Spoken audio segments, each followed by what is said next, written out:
د اذان نیوز قدرمنو لیدونکو السلام علیکم. په دې هیله چې روغ او جوړ اوسئ. په وروستیو کې د مقاومت په نوم د باغیانو د یوې ډلې لخوا ادعا شوې چې ګواکې په پنجشیر کې د امنیتي ځواکونو یوه چورلکه راغورځولې ده. دغه ډله چې د هیواد په داخل کې په یو وړوکي نقطې هم حاکمیت نه لري، د هیواد څخه بهر په کمپونو کې میشت. د دوی تبلیغات یوازې د ټویټر، فیسبوک او نورو مجازي نړۍ پورې مربوط دي او په حقیقت کې په هیواد کې هیڅ شتون هم نه لري. د پسرلي په راتګ سره ځینې کسان یو غولولي غرونو ته ټیټ شول چې د امنیتي ځواکونو په مېړانه ځینې یې ونیول شول، څه یې ووژل شول او نور پاتې تسلیم شول. دغه کسان چې له هیواده بهر شتون لري یوازې په فیسبوک او ټویټر کې د جعلي او فوټوشاپ شوي یا هم قانون عکسونو په نښلولو سره غواړي دا وښایي چې دوی په هیواد کې جګړه پیل کړې ده او په پنجشیر کې جنګ کوي. په دې اړه د ستا او نه کوم فزیکی حضور ستا، هغه یو څو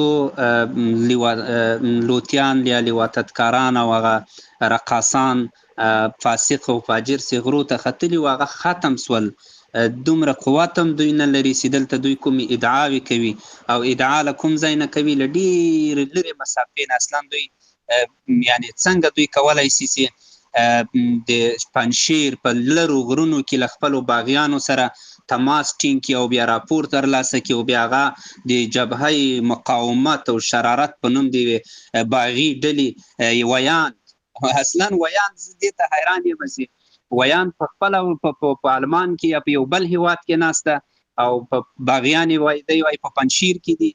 نو پنجشیر کې خو دلته د افغانستان ټول خلک ویني چې دلته نه کوم باغي شته نه کوم دغسې څوک شته ده. هغه چې وو هغه ختم سول. یو څه کسان غولېدلي وو، دوی به خطا ایستل چې تاسې به بیا دلته راولو، خارج ته به مو راولو، هغه ټول ختم سول. الحمدلله د پنجشیر خپله مجاهدین ورپسې دي، داسې نه چې د نورو ولایتونو خپله د پنجشیر مجاهدین د هغوی نه سر نشي پورته کولی. بل د دوی یو هغه څه نومیږي قوای مرکز ده او څه بلا ده، هغه اصلا د افغانستان په افغانستان کې حضور نه لري. هغه د تاجکستان په یو سیمه کې ده، کله ناکله غره ته ځي، هغلته ویډیو جوړوي او بیا هغه شیر کوي.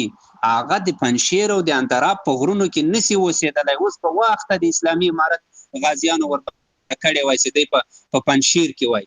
دا څنګه لري؟ یعنې هېڅ د امکان خبره نه ده چې دوی د دومره وخت په دغسې غرونو کې چې نه چېرته لار لري نه چېرته بل ځای لري او دوی د هغه کومه ولسوالي په لاس کې شته، نو دغه ټول وخت په یو غره کې تېرول دا خو هېڅ امکان نه لري. نو دا خلک حضور نه لري. قوای مرکز خپله په تاجکستان کې ده، داسې تاجکستان خیانت کوي او دغسې غدارانو خاینانو ته اجازه ورکوي. باید له هغوی سره کلکه خبره وسي، که نه بیا موږ خپله د اسلامي امارت په همدغه غرونو کې په سرحد کې ورباندې عملیات کوي. داسې دې ورته ووایي چې یا یې تاسې ونیسئ موږ ته یې په لاس راکړئ یا موږ خپله په همدغه ساحه کې بیا به ګیله نه کوئ. ځکه الحمدلله اوس اسلامي امارت کمانډوي ځواکونه هم لري، هلیکوپټر هم لري، هر څه لري، هر څه مجهز دي، لیزر وسلې دي. انشاءالله چې په ظرف د څو ساعتونو کې به یې عمل ته له منځه وړي او ځای معلوم ده. نو دا په افغانستان کې په داخل کې حضور نه لري. قوای مرکز ده او یو بل لوتیان دا ټول په کولاب دغه سیمې د تاجکستان په سرحد کې هغلته دي. غره ته ځي، وس یو ویډیو جوړه کړي، هغه بیا ډېر وخت وروسته بیا دوی نشد. ټول تبلیغات دروغ دي، دروغ وایي.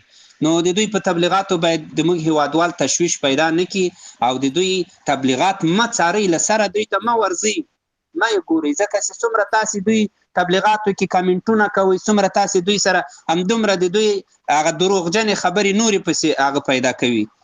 دوی بیا نور هم همدغسې نشرات کوي، ځکه وایي چې هغه د خلک موږ تعقیبوي، ګوري. نو هیله مو دغه ده چې دغسې دروغجنو تبلیغاتو ته اصلا مه ورځئ، کامنټ مه ورته کوئ، هېڅ مه ورته وایئ، پرېږدئ. دغه خپله په اروپا کې دي، په افغانستان کې نسته. جنګ داسې نه کېږي. جنګ غیرت غواړي، جنګ همت غواړي، جنګ سنګر غواړي، جنګ خپله قرباني غواړي.